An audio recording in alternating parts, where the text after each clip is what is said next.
बिस्मिल्लाहिर्रहमानिर्रहीम अस्सलाम वालेकुम वरहमतुल्लाहि वबरकातुहू। हमारा आज़म यूट्यूब चैनल के स्टूडियो में आपको वेलकम करते हैं। साइंस की क्लासेस जैसे हमने पिछली बार चलाए थे इंटर और ग्रेजुएशन में इट इज़ MCQs आए थे, क्योंकि STB से हम उठाते हैं साइंस को। तो मैट्रिक के लिए और SST के लिए फिर से हम उठा रहे हैं, और बाकी जितने भी टेस्ट्स हैं क्लास 4 से 8 तक पहला राउंड है, 9 से 12 तक दूसरा। अब लेसन 1 है, यूनिट भी 1 है, वो बॉडी क्लास 4 STB की बुक की साइंस का यूनिट 1 बॉडी है। अब बॉडी में पार्ट्स हैं, उनके मैंने MCQs टाइप 1 लाइन कैप्सूल बनाए हैं, आपसे शेयर करते हैं। पहला क्वेश्चन याद रखें, कंट्रोल सेंटर अगर आए, control centre of human body, तो वो ब्रेन है। ब्रेन पूरी बॉडी को कंट्रोल करता है, इसलिए इसको कंट्रोल सेंटर कहा जाता है। उसके बाद हेड एक यानी माथे का दर्द, जो सर का दर्द होता है, वो सर का दर्द हकीकत में दिमाग का यानी ब्रेन का दर्द नहीं होता, वो नर्व्स का यानी नसों का दर्द होता है। देखो मथे जो दर्द हूंदो आहे इहो दिमाग जो ना रगेन जो दर्द हूंदो आहे, यादि रखो इहो रगेन में दर्द थींदो आहे, मिॼाले में ना, जेको दिमाग में मिॼालो हूंदो आहे उन में ना, बल्कि दिमाग जे रगेन में दर्द थींदो आहे। Number 3 stomach stores the food. अगर ये आए कि फूड कहाँ पे स्टोर होता है, तो याद रखें स्टोमक में। स्टोमक जो है हमारा पेट, मैदा, वो स्टोर करता है फूड को, यानी फूड को जमा करता है। उसके बाद stomach passes liquid mixture to small intestine. जब लिक्विड मिक्सचर होता है, हम खाना खाते हैं, उसका फिर मिक्सचर बन जाता है लिक्विड की शेप में, तो स्टोमक से वो गुज़र के स्मॉल इंटेस्टाइन में जाता है। स्मॉल इंटेस्टाइन यानी छोटी आंत। उसके बाद है कि small intestine absorbs all nutrients of the food, यानी जो स्मॉल इंटेस्टाइन है, छोटी आंत है, वो खाने के टुकड़ों की खाने के जो सारे टुकड़े हैं उनको जज़ब कर लेता है। उसके बाद मिल्क टीथ कहें या प्राइमरी टीथ कहें या इन्फेंट टीथ कहें, बेबी टीथ कहें, यानी बेसिक जो दांत आते हैं बच्चे को 2-2.5 साल की उम्र में, वो कितने होते हैं? वो 20 होते हैं, और ये क्वेश्चन अक्सर आता भी रहता है। एक है एडल्ट टीथ, जो बड़े आदमी को हैं, बालिग को हैं, वो 32 हैं। अगर आए कि ह्यूमन टीथ, फिर वो भी 32 हैं। लेकिन अगर baby teeth, milk teeth, primary teeth आएँ तो वो 20, यानी बच्चे को जब पहले दांत आते हैं वो 20 होते हैं, फिर 7 सालों की उम्र में टूट के फिर से जब आते हैं तो वो 32 होते हैं। उसके बाद ears help elephants to control temperature.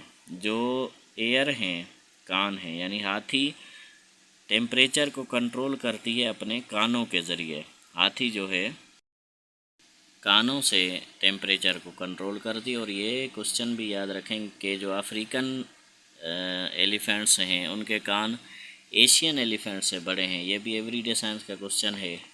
Asian हाथी यानी एशिया की जो हाथियां हैं उनके कान छोटे हैं, अफ्रीका की हाथियों के कान बड़े हैं। उसके बाद है the part of air is visible, यानी कान का जो हिस्सा दिखाई देता है हमें वो है एक्सटर्नल एयर, और जो दिखाई नहीं देता, इनविजिबल है, छुपा हुआ है, वो है इंटरनल एयर। अब उसके बाद है ब्रीथिंग सेंटर। ब्रीथिंग सेंटर ये टेस्ट में आया था, तो ब्रीथिंग सेंटर कौन सा है? लंग्स है, याद रखें। ब्रीथिंग सेंटर ऑफ बॉडी वो है लंग्स। उसके बाद lungs are located in chest cavity. Lungs जो हैं कहाँ हैं? चेस्ट कैविटी, यानी जो हमारा सीना है उसके अंदर। उसके बाद lungs are protected by rib cage. जो हमारी पसलियाँ हैं, रिब केज यानी पसली, ये जो लंग्स हैं ये ढके हुए हैं रिब केज से यानी पसलियों से। उसके बाद इनहेल्ड एयर इंटर्स इन लंग्स। जो हवा दाखिल होती है, इनहेल्ड एयर यानी जो हवा दाखिल होती है वो दाखिल होकर कहाँ जाती है? लंग्स में, फेफड़ों में।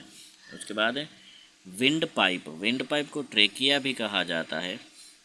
जिस तरह wind pipe where clean air enters is known as, यानी विंड पाइप जहाँ पे साफ़ हवा दाखिल होती है उसको क्या कहा जाता है? ट्रेकिया कहा जाता है। इसको आप ट्रेकिया कहें या विंड पाइप कहें, एक ही बात है। Trachea is divided into 2 tubes.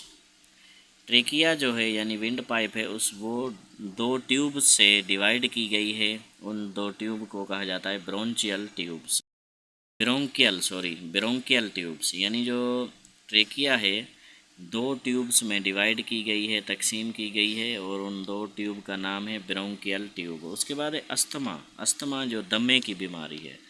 याद रखें ये जो अस्थमा है ये किस चीज़ की बीमारी है? लंग्स की, फेफड़ों में। फेफड़ों में मसला होता है तो दमा होता है। तो asthma is disorder of brain, sorry lungs. उसके बाद है heart is pumping station of body. अगर आए कि पंपिंग स्टेशन कौन सा है बॉडी का, यानी जो पूरे जिस्म में, पूरी बॉडी में ब्लड को पहुंचाता है, तो वो है heart. Heart is pumping station of body.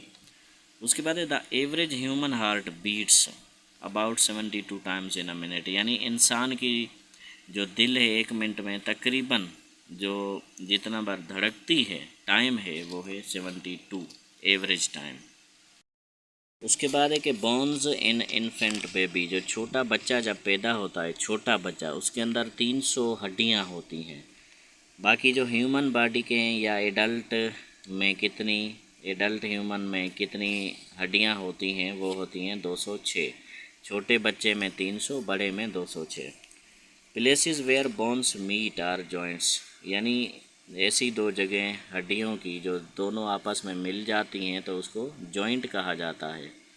उसके बाद outer layer of body, body का बाहर वाला हिस्सा कौन सा है, वो है स्किन। उसके बाद largest out part of body या आउटर पार्ट, बॉडी का बाहर वाला सबसे ज़्यादा हिस्सा, पार्ट जो है वो कौन सा है, सबसे बड़ा पार्ट बॉडी का बाहर वाला। जिस तरह बाल हैं ये भी बाहर हैं, नाखून हैं ये भी बाहर हैं, उसके बाद स्किन है ये भी बड़े बाहर हैं। तो इसलिए आउटर पार्ट जो है सबसे बड़ा वो कौन सा है, तो वो है स्किन। उसके बाद है thickness of human skin. Human skin की जो मोटापा है, जो मोटापा यानी ह्यूमन का स्किन कितना मोटा है, वो है 2 मिलीमीटर।